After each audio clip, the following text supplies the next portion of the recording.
To have Brother Farhan Ahmed with us today. His brother, how many of you enjoyed his brother's khutbah today? Okay, that's all. All right, so his brother Farhan's lecture will complement his brother's lecture, his brother's khutbah. Farhan Ahmed is the founder and coach of Ihsan Coaching. He is a licensed clinical professional counselor and the founder of Ihsan Coaching. He completed his master's in clinical mental health counseling from Argosy University, and prior to that, he graduated from Benedictine University with a bachelor's in psychology. Farhan has worked as a therapist, focusing on anxiety, depression, OCD, marital discord, sexual intimacy, self-esteem issues, anger management, manic disorders, and spiritual personal development. In addition to having his master's, Farhan also has extensive Islamic knowledge. He was part of the first graduating class of the DREAM program at Bayyina Institute back in 2010. Afterwards, he went on to study Islamic sciences at both Dar al-Salah Seminary, located in Lombard, and Dar al-Qasim, located in Van Allen. There, he spent time learning Aqidah, Tafsir, Arabi, and Hadith. He has 3 years left to complete his Alamiya program. He lives in Chicago with his wife and 3 kids. Without further ado, Farhan Ahmed. أعوذ بالله من الشيطان الرجيم بسم الله الرحمن الرحيم الحمد لله رب العالمين اللهم صل على سيدنا محمد وعلى آل سيدنا محمد وبارك وسلم اللهم صل على سيدنا محمد وعلى آل سيدنا محمد وبارك وسلم اللهم صل على سيدنا محمد وعلى آل سيدنا محمد وبارك وسلم رب اشرح لي صدري ويسر لي أمري واحلل عقدة من لساني يفقهوا قولي رب يسر ولا تؤثر وتمم بالخير. Assalamu alaikum wa rahmatullahi wa barakatuh. So if you don't mind, I'm just going to pass this around as well. You could just please fill it out. Be part of our mailing list. We don't spam anybody. All we do is send out beneficial articles or videos relating to the topic today and other topics as well. So alhamdulillah, my name is Farhan Ahmed. I'm just going to do a brief introduction of myself. And then we'll get into the topic. So I'm a licensed clinical professional counselor. I've been doing this for about 9+ years. I've seen people from the ages of 5 years old all the way to 83. And as well, I've been married for 13 years, alhamdulillah, and I have 3 kids. And the reason why I mentioned that is because, one is the theoretical knowledge, but also you have to know the practicality of marital life as well. So today we'll be talking about the keys to living a fulfilling marriage. And, Moana already went over, the Sheikh already went over my background, but, what I really want to talk about before we start is why is this topic so important, right? Why is this topic so important? The keys to living a fulfilling marriage. Well, as you can see over here, the collapse of marriage.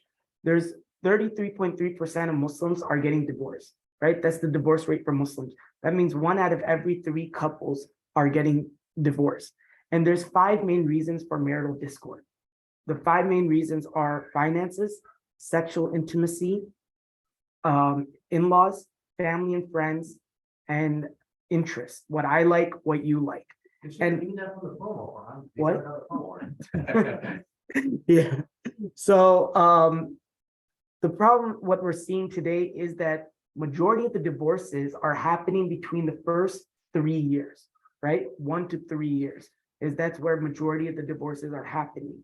And I always tell couples that it takes time for, the couple to actually understand one another and to adjust to each other. I mean, if you think about it, most people are getting married around 27, 28 years old.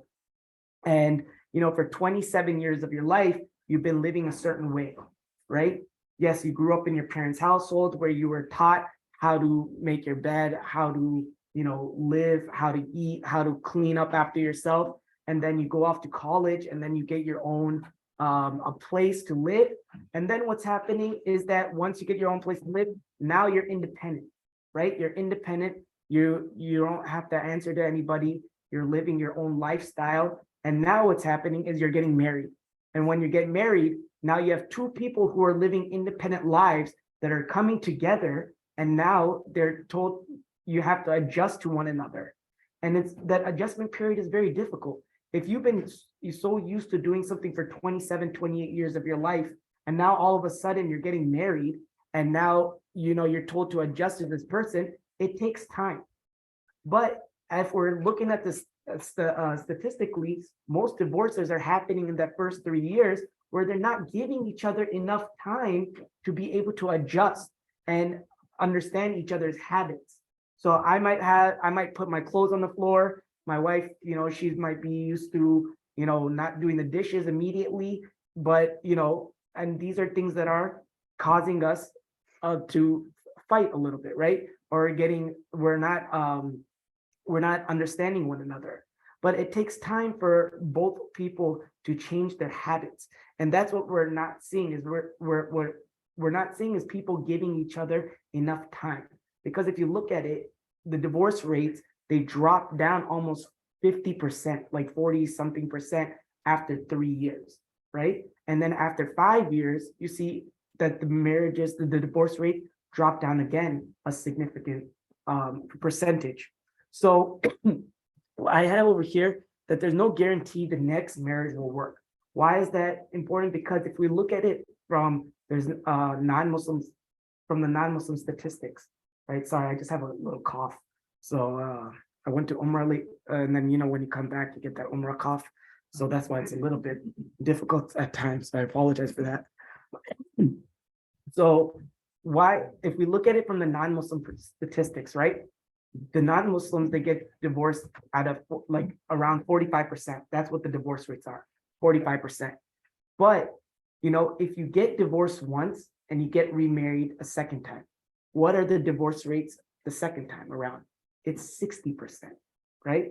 And if you get divorced a third time, and then you get a second time and you get married a third time, the divorce rates are 70%. So what is that telling us? That, a lot of people say, oh, I'm going to get it right the next time, right? I'm going to get it right. Maybe I got it wrong. Maybe I didn't marry the right person, and, I'll get remarried and it will work out.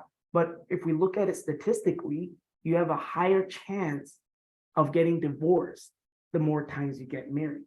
So what I tell people is that why not put in our efforts to try making our marriages work?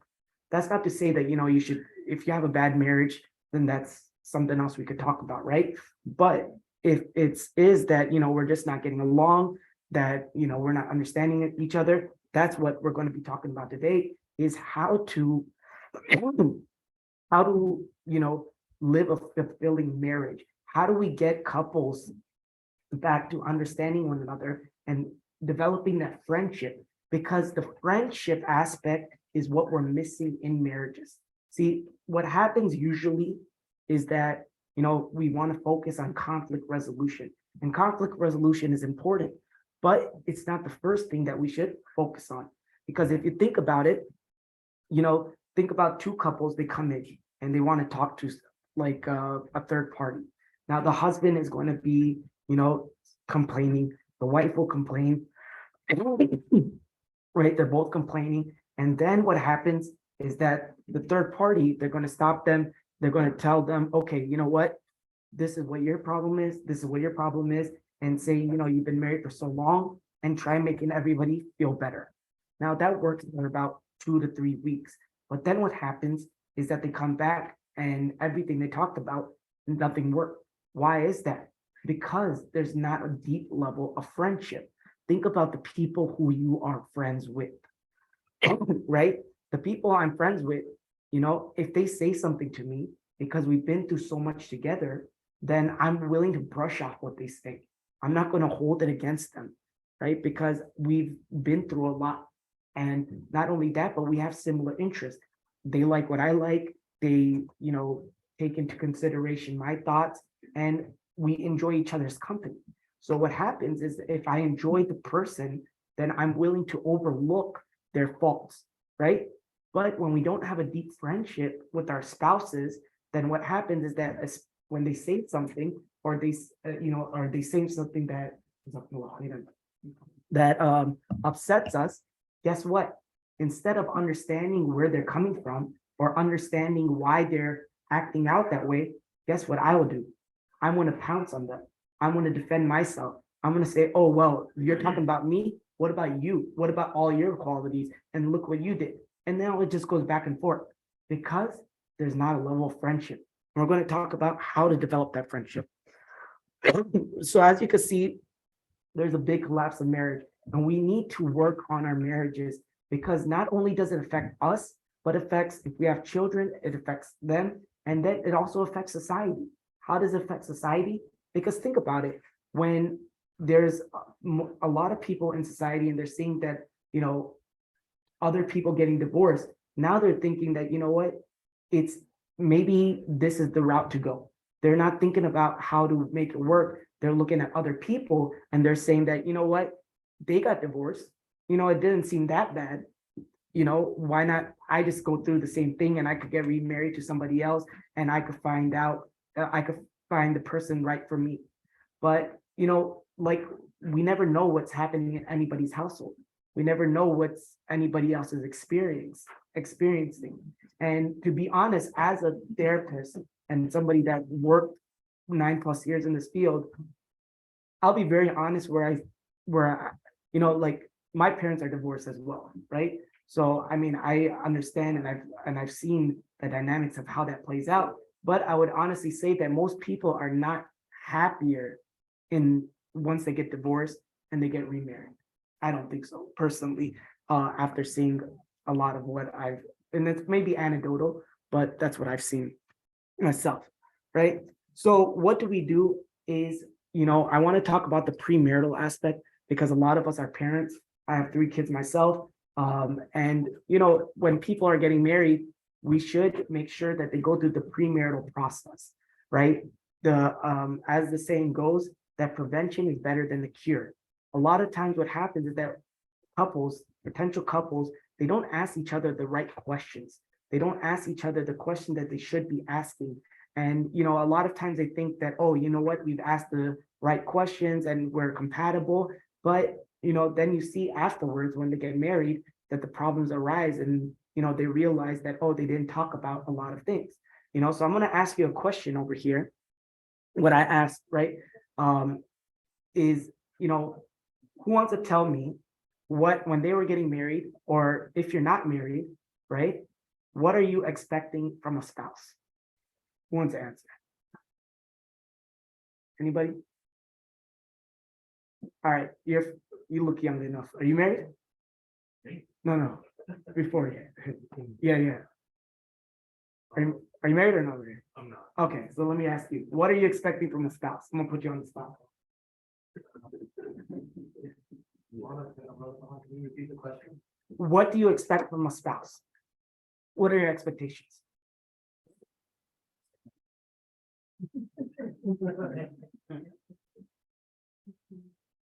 Can I answer? Yes, please. I would say to understand you and respect your choices and not to force you to do something you don't want or like to expect you to change for them. So if it's gonna be like marriage, means like we're gonna do things as partners. So one partner shouldn't try to change the other partner so that they will go along with that. So it's how it's 50-50.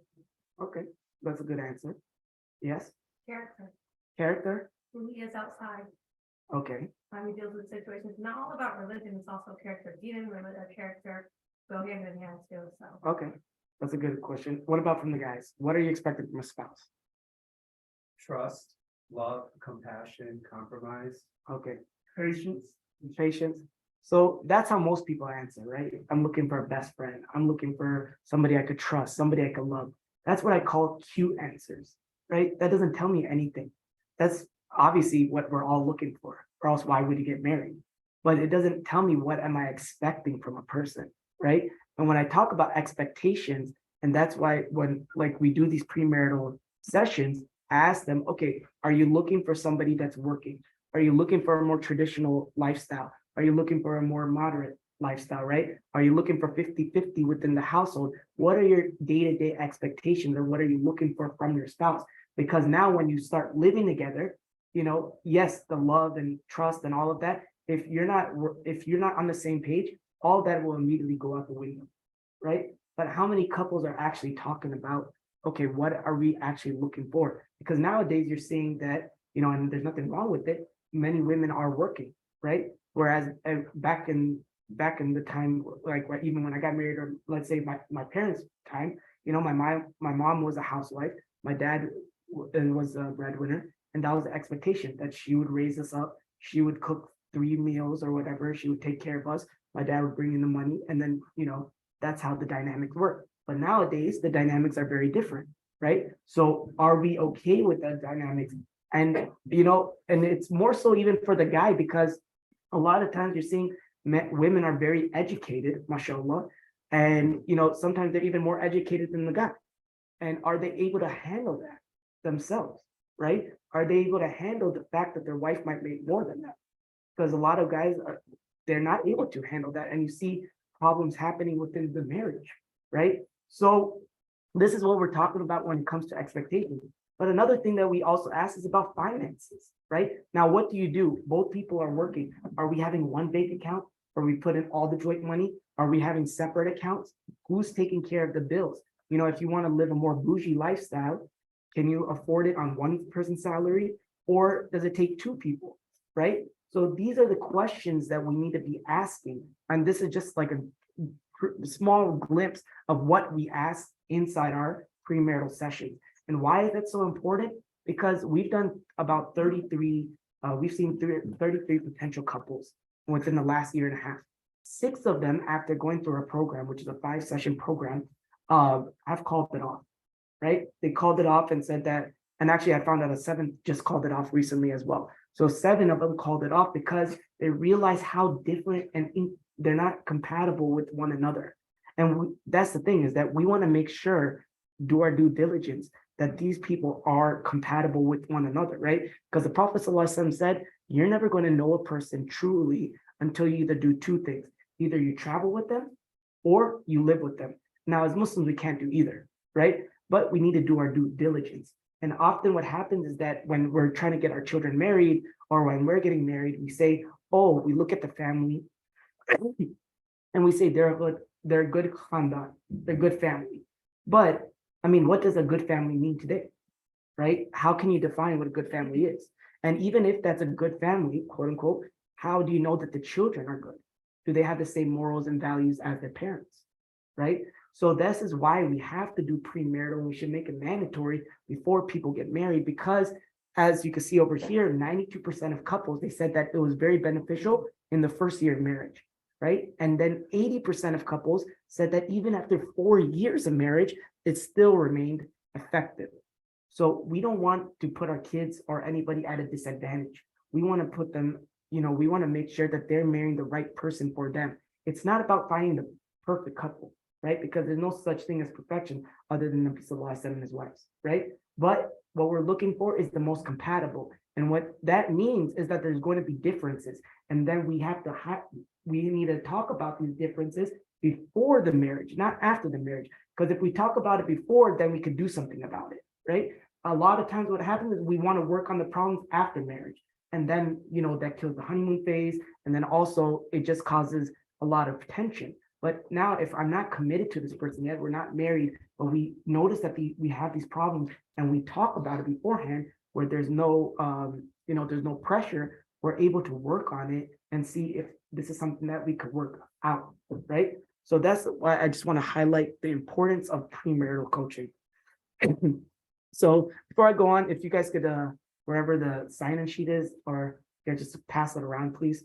So this is a way that to keep in contact with us. All right.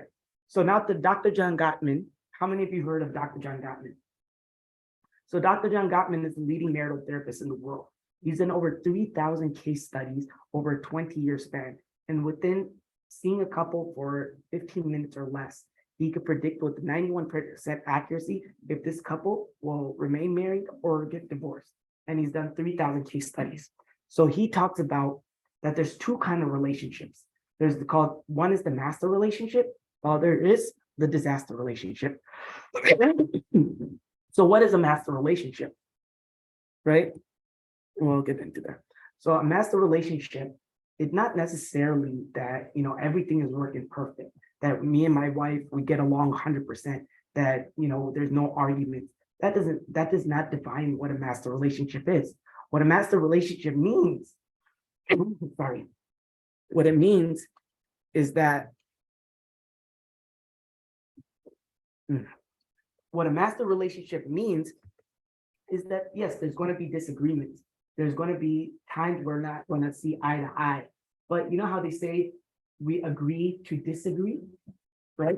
That's what a master relationship is that we won't always see eye to eye, but we're not going to fight. We're not going to make it something bigger than what it is, right? We have a shared meaning and we have shared goals. And so then when we disagree, we're going to agree to disagree. I'm going to understand you, you're going to understand me, but we might not necessarily agree, but we agree to disagree, and we're going to keep moving on with our life, right? And we're going to just move on in our marriage. But what happens a lot of the time is that most couples, they have to force themselves, right? They have to force the answer or force their idea upon the other person. And until they agree with them, they don't stop, right? They don't stop. They keep saying, no, you have to agree with me. It has to be my way, right? And then what happens is that you see that it just gets even more out of control, the relationships. So how we characterize a master relationship. And we'll get into the disaster relationship. But what I want you to think about is a sound relationship house. So think about, you see this house, right?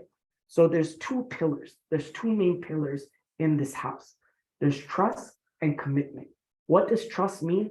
Trust doesn't just mean, oh, you know what, my spouse is going to remain faithful, they're not going to cheat on me, right? Because even though it's wrong, it's completely wrong, but only 20 to 27% of people actually get divorced because of infidelity, right? So 73 to 80% of people are actually getting divorced because of other reasons. Infidelity, most people actually overcome that, which is wrong, obviously, and we're not trying to justify it, but I just want to give you some statistics here. So what does trust actually mean? Yes, that's part of it. But trust means that, okay, I know that you're going to have my back. I know that if I tell you something, you're going to keep it within us. Because often what happens is you see that, I tell something to my spouse and then it goes throughout the khanda, right? It just spreads like wildfire. Couples can't keep things between themselves. They tell their friends or their family and other people. But trust is, okay, I have your back, you have my back, right? It's us against everybody else kind of mentality. So I know that you're my partner. And what is commitment? Commitment means that I know that you have both feet inside the door, not your teeter-tottering. You know how sometimes we have these thoughts in our mind, yeah, I'm not sure if this marriage is going to work out or not. No, I know, like, how the Christians say, till death do us part, right? That I'm committed in this relationship. I'm not going anywhere. You're not going anywhere. And we have each other. So this is what trust and commitment means. Now, if you don't have trust and commitment, right, the two pillars, then your house is going to be broken, right? But these are the main two things that you need. Now, once you have these pillars, trust and commitment, there's three different levels. Think about it as three different floors, right?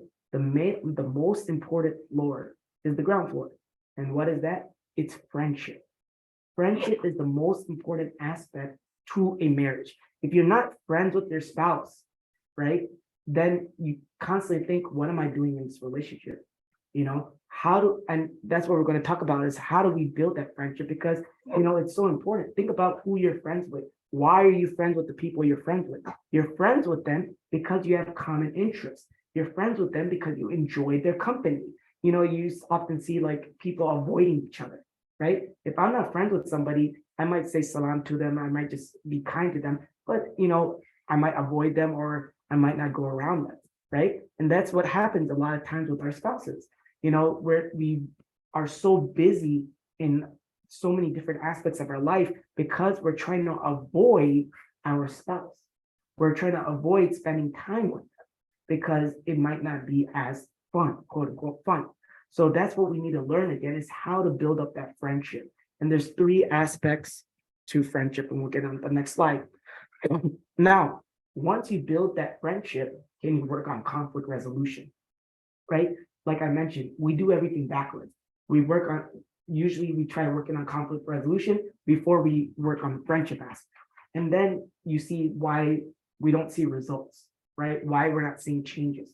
Because, like I said, if you're friends with somebody, you're willing to overlook their fault. You're willing to work on it or, understand them because you see the value that they bring into your life. Right? So now there's managing conflict. So that's the second floor. And then once you master that, can you start seeing, can you go to the attic or the third floor, which is shared meaning, seeing the shared meaning together. So when we get married, usually we have a shared meaning, a shared purpose of why we're making this purpose. But then over time, because of all the conflicts and all the problems and resentment that just builds up throughout the marriage, what happens? We stop seeing that shared meaning of why we even got married to this person in the first place, right? That all goes out the window. So that by working on all of this, now we get that shared meaning again of, okay, what is our goals and what is our purpose and why are we married and what do we want to accomplish? So how do we build that? So we're just gonna go over the first foundation of the first floor, which is friendship. So there's three components, right, of how we build the friendship. The first thing is how we built it is enhancing your love maps. What is love maps?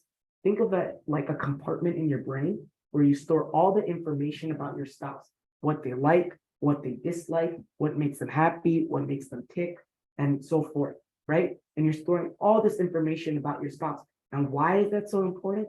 Because if, to know somebody is to love them. If my spouse feels like I know her, guess what's going to happen? She's going to feel happier. She's going to reciprocate. She's going to do more for me, right? You know how you might hear, oh, you don't know me. You don't understand me. You don't know anything about me.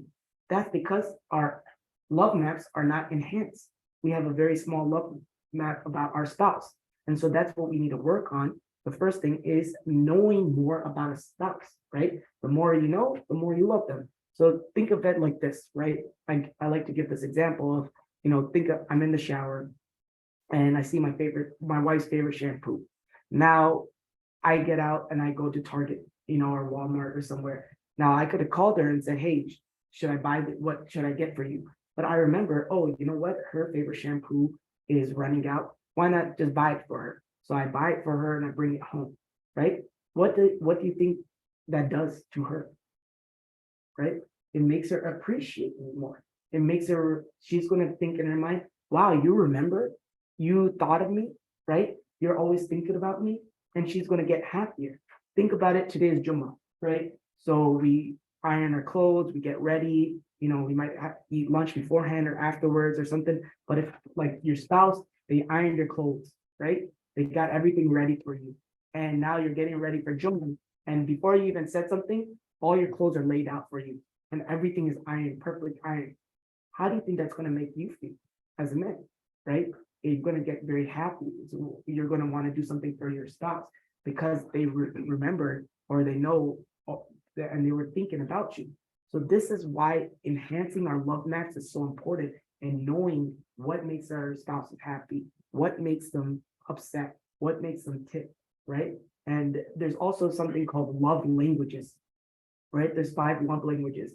And why is that so important? Because if I know my spouse's love language is words of affirmation, right? Or if I know my spouse's love language is acts of service, and I ask them, and I know which acts of service do they like, and if I do that, what do you think that's going to do to the relationship? It's only going to enhance the relationship. So I encourage all of us, I'm not done with the speech, but just encourage all of us to learn more about our spouses, right? And play games with one another, right? Often what happens is our marriages have become too boring. It's very boring nowadays. We just go home, we might just turn on the TV, watch Netflix, and just call it a night, and that's it.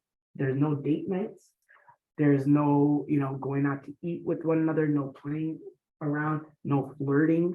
There's nothing. Nothing's happening in the relationship. It's just two people living together, right? So I encourage you to enhance your love maps, learn more about your spouses. What do they like? Ask them what words of affirmation do you like? Like I know when I get a haircut, I like it if my wife says, oh, that's a nice haircut, right? So, asking your spouse, okay, do you like to be told that, oh, you look nice today? Do you like it that, when I compliment you? What's so wrong about that? There's nothing wrong about saying these things to our spouse, and I always tell people it's very ajib that, two people could come together who really didn't know each other and they get married with one another and, they have sexual intimacy with one another, but they can't even converse with each other. That's very ajib if you think about that, right? Yes. You got control, please, so we can compliment your hair. Let me get the nice fade in line, first. I'm still growing it out. Right? But anyways, so that's the first thing, enhancing your love maps. The second thing is nurturing your fondness and admiration. Why is this so important? You're nurturing your fondness and admiration, because what happens a lot of the time in marriage is we forget, why did we marry this person? What value did they bring into our lives? And so when I admire them and when I say words of affirmations like about my spouse, it reminds me, first of all, of the value that they bring to my life and what is it that I like about them. But it also allows my spouse to know how I see them, and it makes them feel better about themselves as well, right? And if I tell my wife, I really appreciate all the cooking you do, or I really appreciate how you take care of me and my family, or me and my kids, right? Or our kids. What do you think that's going to make her do? It's going to make her want to go above and beyond, right? If I compliment her cooking, next time she's going to want to even cook better, right? If I compliment how she takes care of me because, a couple of weeks ago I was sick, then it makes her want to even take care of me more, right? And vice versa. So this is why words of fondness and admiration are so important, because often another thing that happens, and we'll get into it in the disaster relationship, is that we don't see our spouses at the same level as us, right? We sometimes see them maybe slightly below us. And there's this level of contempt that seeks into the relationship. And now what happens is that I don't see them at my level, and I don't have the same level of respect for them. And then, they could tell. And also, I might not be giving them a level of respect. But when I say these words of affirmations and these words of fondness and admiration, then what happens is that it gets rid of, that's the antidote for contentedness. That's the antidote for looking at somebody who's down, who you don't see maybe at your level. Think about this, right? If we all have these people in our lives, and it's wrong. Even unfortunately, something I've done too, but there's people that you might not think of them at the same level as you, right? Or you might not respect them as much. And what happens is that you don't greet them properly. You just say salam, walk away. You don't even look at them in the eyes, right? You don't give them that same level of respect because you don't think that they're worthy of it, right? But when you find somebody that's worthy, and you find somebody like the imam walks in, everybody's like, assalamu alaikum, maybe bow down a lot of it, like, or what, right? Or it's just that somebody of respect and grandeur, then we present ourselves even differently. But what happens with our spouses is that over time, we might look at them a little bit lower, and then we don't give them that same level of respect. And that's why these words of fondness and admiration are so important, because it reminds us of what value that they bring into our lives and how we should be seeing them. And the last thing of how do we build a friendship is turning towards each other, not away from each other. Why is this so important? Because think about this, right? Me and my wife are driving in a car, and she says, hey, look at that bird. Now, I don't care about the bird. She doesn't care about the bird. But what is she trying to do? She's trying to get my attention.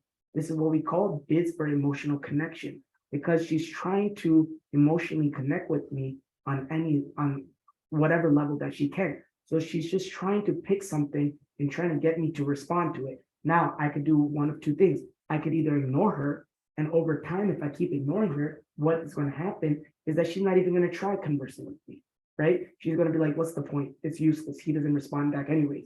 But if I say, yeah, that's a nice bird, look at the feathers, right? And I keep conversing with her, over time, what's going to happen is that we're going to develop a relationship or a friendship, because we're going to find common things to talk about. This is the very sad part, is that, I give this homework to almost all the couples that I work with is, all right, for 10 minutes a day, I just want you to sit with your spouse and talk 10 minutes a day. How many couples do you think that could actually do that for 7 days a week? Don't raise your hands. But majority of couples, I've yet to see, out of all the hundreds of couples that I've dealt with, I probably only 2 or 3 that have done it 7 days a week. 7 days where they said 10 minutes a day, we sat down and we spoke to each other. We're not talking about kids. We're not talking about problems. We're talking about fun things. We're talking about what's going on in your day and so forth. And they can't do that. So actually, I lowered it down to 5 minutes now. But even then, it's still a struggle. So we have to work on this. We have to work on our friendship, right?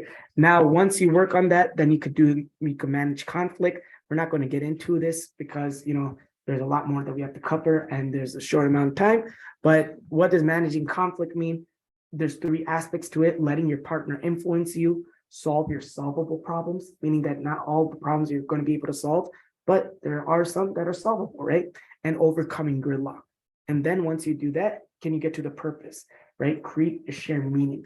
And that, like I mentioned before, what happens is that we get married and we have the shared meaning, but over time, because of resentment and all the problems that we have had, we lose and we forget what is that purpose, what is that shared meaning of why we got married, and what are those goals that we wanted to accomplish together as a couple. So enhancing your love maps, we talked about that, nurturing your fondness and admiration. Just learning how, one way that we could do this, enhancing our love maps, is by asking open-ended questions. Don't ask questions where there's going to be a yes or no, right? That's not going to foster a conversation. You have to ask open-ended questions where they'll be able to answer it and go into detail, right? Nurturing your fondness and admiration. Appreciate even the small things, even the small things that a person does. A lot of times what happens is people, they do very grandeur gestures, right? They'll buy a diamond ring or they'll take the person on a getaway. Those are nice and all, but that does not do anything for the relationship long term. It's the small things that you do that really count in a relationship, right? Express your feelings. I mean, this is very, I would say, sad again, that how we don't even express our feelings to our spouses. I mean, yes, again, I go back to that example of how we could be intimate with one another, but then I can't even tell you how I feel about you. I can't express my love for you or, what you mean to me. I mean, that's kind of sad if you think about it, that where we can't even express how we feel towards one another, right? We should be able to get emotional with one another. We should be able to express how the other person impacts us and what they bring into our lives and let them know, and the value as well. And turning towards each other here, we talked about that as well. So now, what's a disaster relationship? So a disaster relationship is characterized by these 3 things: harsh startups, distraction by the wild world, and the 4 sledgehammers or horsemen, by what we'll get into. What do we mean by harsh startups? So 95% of the time, the way that you start up a conversation dictates the outcome of the conversation. So if I start off in a very rude tone, in a harsh manner, guess what? Even in the middle of the conversation, if I apologize, my spouse is not going to care about my apology. What they're going to care about and where they're going to be stuck upon is about how I started the conversation. So if I started off in a rude tone and in a way that my spouse did not like it, even if I apologize, guess what? Nothing's going to work out. It's still going to end off very bad. So the way we start off the conversation is super important, right? I could either start off by, why are you doing that? What's wrong with you? Or I could say, I did not appreciate the way that you did this. Next time, can you please do it so this way, right?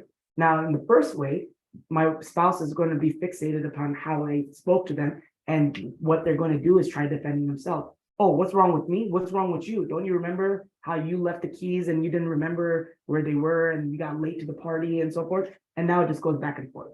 But the second way, right, that I talked about it, what they're going to do is that they're trying to understand me. They're, because I did not attack them. I did not criticize them, right? So now they're willing to understand me, and they're most likely going to apologize, or they're going to try doing something. They're going to try doing it better. So harsh startups, we have to pay attention of how we start off the conversation. And I get it, it's very difficult. We might be very angry with our spouse, a lot of resentment we might have. And that's why we are quick to, start off very harshly. But we have to remember 95% of the time, the way you start off the conversation dictates the outcome. So even if you think you're winning or you think that, oh, this is going to help, it's not going to help, right? Statistically. Now, distracted by the wired world. Now, I'm guilty of this as myself, but this is the worst thing to happen to a marriage, right? This is the worst thing that happened to a marriage. Why we say that? And we all know it. I mean, teens spend about 7 hours a day, right, on their phones. Tweens between the ages of 8 to 12 spend about 5 hours a day on their phones. Adults, we spend about 6 to 7 hours ourselves. But think about what that does to a relationship. Now, instead of speaking to one another face to face, I'm constantly on my phone, scrolling through Instagram, TikTok, Facebook, all of these reels, where I've heard couples, they actually say that, when my spouse comes home, they don't even want to converse with me. What they want to do is immediately go inside the room and just scroll through their phones, right? They rather spend time on their phones than with me. And what do you think that does to a person? They start to feel as if they're not important anymore. That what value do I bring? Like, where about me? What place do I play in this relationship? And now what happens is, we're so distracted by our phones that we can't even have a conversation anymore without constantly going through our phones. My brother he met today, he did the Jummah khutbah. He taught me a very valuable lesson. He's actually younger than me by 4 years, right? But he taught me a very valuable lesson. I was talking to him and I was going through my phone and he stopped talking to me. And, I was like, what's going on? Why'd you stop talking to me? He's like, until you don't put that phone away, I'm not going to talk to you, right? And it hit me at that point because it shows if I'm on my phone that this person is not important, right? It shows that this person is not important. And I mean, that's very bad etiquette if we think about it, that we're constantly on our phone. I mean, think about if I'm talking to you about a serious matter or something important in my life that I deem, and now you're just going through your phone. Now I'm going to think, what kind of person is this? Am I not important? Do I not matter? And then what's going to happen is I'm not going to want to talk to you anymore about that matter or anything important in my life. So we have to be very conscientious and conscious about, using our phones in front of others, right? When we're with our spouse, I get it. It's very difficult. I'm guilty of myself, but put it away. Have like a timeout zone or a timeout period where we put our phones away and we converse. And those 10 minutes that we talk to each other, no phones, no TV, no kids, nothing, no distractions, just me and you facing each other and speaking about fun things. I mean, we learned from in the Shama'il how the Prophet ﷺ would just speak with somebody. When he was talking to somebody, he would face them, right? And he would give them eye contact. And when he was done, he would completely turn away from them to signify that the conversation was over. These are prophetic, characteristics that we need to inculcate within our lives as well, right? It's just not books that we read, but things that we have to implement, especially with our spouses. I mean, too often, I know I'm going a little bit tangent, be mindful of the time, but too often what happens is you go, like, think about the next time you go to a dinner, right? You're outside in the restaurant. Everybody's on their phone. The mom, the dad, the kids, everybody's on their phones and nobody's conversing with each other. And this is what's happening. Nobody's giving that time to one another, and we're losing, out on our relationships. And now, okay, all right. So we're gonna zoom through this because the 4 sledgehammers. So the first one is criticism. Why is criticism like that destroys our marriage? Because think about when I criticize a person, when I talk down upon them, when I say, what's wrong with you? What that does, it makes the person feel as if they're not worthy. It makes them feel that, oh, this person thinks they're better than me. And I'm going to go into an example. You never wanted to spend holidays with my family. You are so selfish, right? Or so that is me criticizing them. You are so selfish. So what that does is makes a person also defensive, right? When you are criticizing a person. So instead, what would be better is, if we complain instead of criticize. That's a little bit better because why? Because there's three components to complaining. Here's how, here's the problem, right? This is about like what happened and here's what I need. So when you complain, you actually tell what you actually need from a person. When you criticize, you're actually talking bad about that person. So that's the first thing.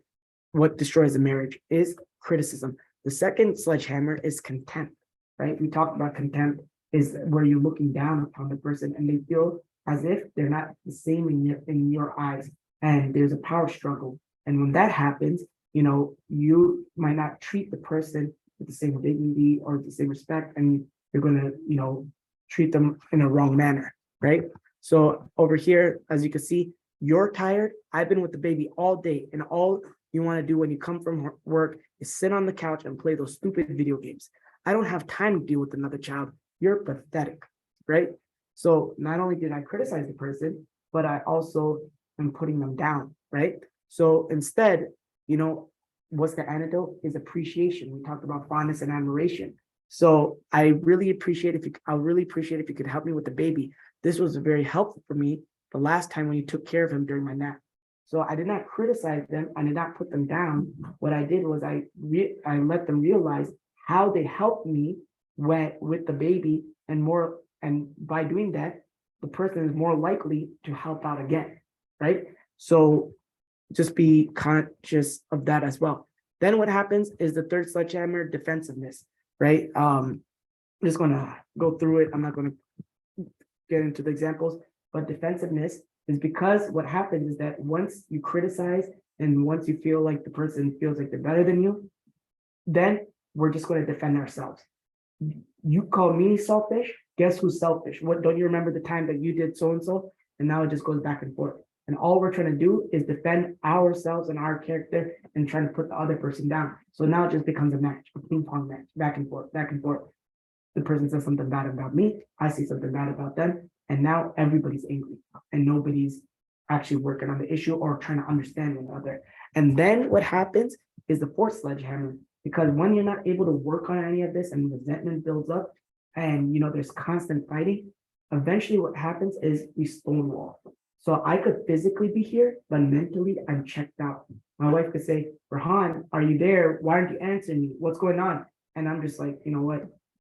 I can't deal with this anymore, right? And you see that happening where the person, they're just mentally checked out and they're not even thinking about what's actually happening or what the person is even talking about, because they're physically there, but mentally they're not. So what do we do in this situation? The best way is to soothe your spouse. Try finding out what helps them, asking them, how can I help you? If you find out that they're checked out, because guess what? At this point, once they've stonewalled, it's very hard to get the couple back to how they should be, right? So we need to make sure that we're doing everything we can to help them and soothe them as well. So this is the last slide, friendship. I just want to reiterate the importance of friendship, right? Happy marriages are built upon a deep friendship because it protects us against feeling adversarial towards our spouse. And the other thing is positive sentiments. So this is very important. Positive sentiment override. Why is that so important? Because, think about it as like a bank and you have all these positive sentiments about your spouse. Now, when they do something negative, these positive sentiments will override that negative aspect, what your spouse did. But when you don't have any positive sentiments about your spouse, then you nitpick at every little thing, right? And even when they try doing something good, you think they're being sarcastic or you think they're mocking you, right? Because you don't have any positive sentiments about your spouse. So that's why it's very important to build up this positive sentiment base so that we can override any negative sentiments that you might have against your spouse, right? So I know I rushed through the last part. I wasn't able to explain it as much as I want to, but there's one last thing that I really want to talk about because I think it's very important and we hardly ever talk about is sexual intimacy and the importance of sexual intimacy within a relationship. Because too often what happens is that people get married and then they neglect this aspect of marriage, and if you think about it, Oh, you might run. Yeah. So if you think about it, think about this, how important it is. Because when two people get married, and after the first night or the first week, whenever they finally have sexual intimacy together, think about how that changes the relationship. It makes the relationship go from 0 to 100. Two people that didn't really know each other now are, all over one another in love, and they can't see themselves without each other, right? Just because of one act. But when sexual intimacy is not happening on a consistent basis, then, people grow apart, and I'm not trying to say that this is going to solve all the problems, but this is a very important aspect of marriage. And when you get your needs met, right? Because when you are intimate, you release oxytocin, you feel better about yourself, you feel better about the relationship. And when you get your needs met, guess what? Now I'm willing to overlook other aspects of my relationship. But when I'm not getting my needs met, then guess what? Now, every little small thing I'm going to nitpick because I don't feel like I'm getting anything of value from this relationship. So I always want to end off with this part and making sure that people understand the importance of sexual intimacy within a relationship. Like I said, there's 5 main reasons for marital discord, and one of them is sexual intimacy. And too often you see that it does, the couples, they don't understand what each other's needs are, and they don't realize how to get each other satisfied, right? And there's a lot of books out there that you can read upon it, but it's just not a light switch. It doesn't just switch on and off, but like how you turn on a light switch.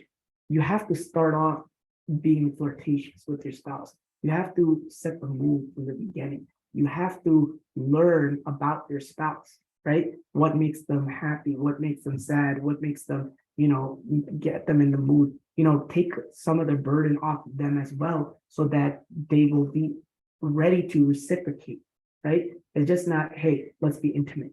It doesn't work like that. But too often we see that couples, they just think that, okay, this is how it works. So I just want to end off with that. And inshallah, if there's any questions, you could ask, inshallah. Yeah,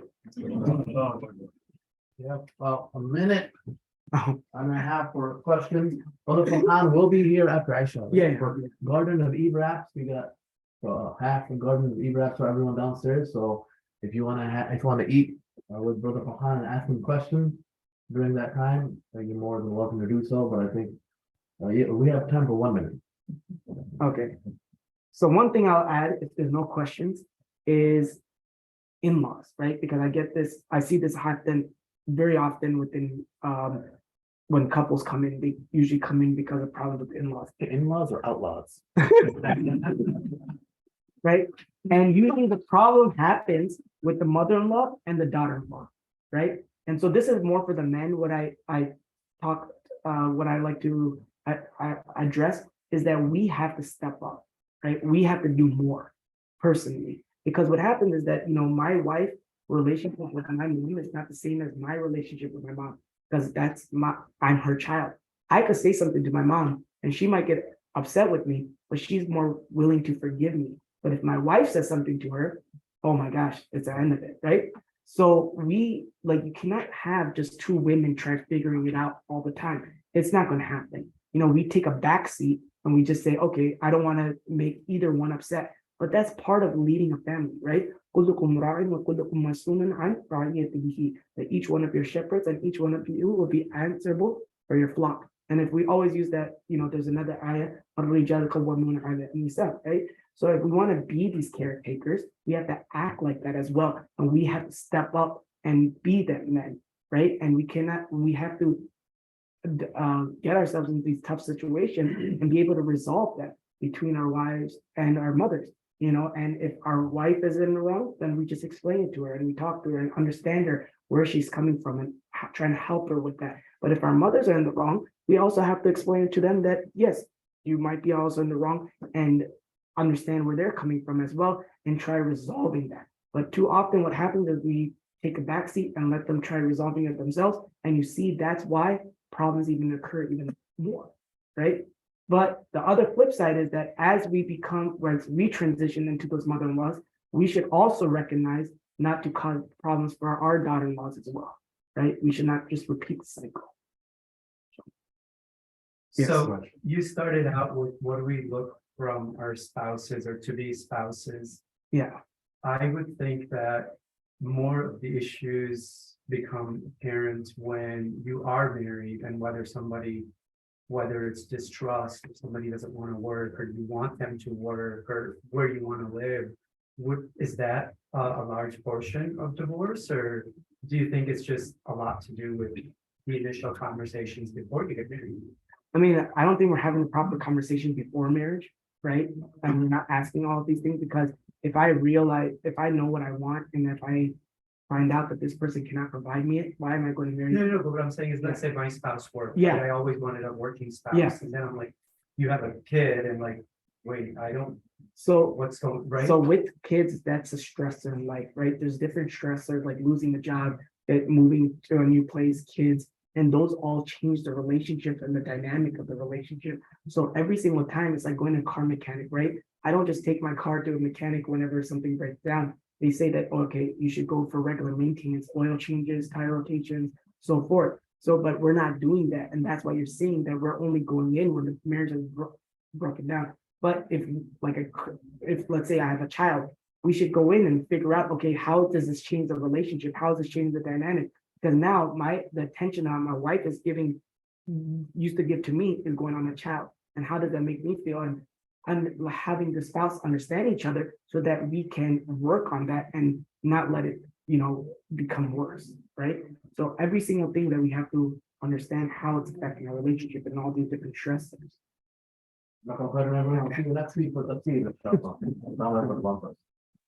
Just a reminder to everybody, tomorrow is a fundraising, so please make sure that you're there at holiday.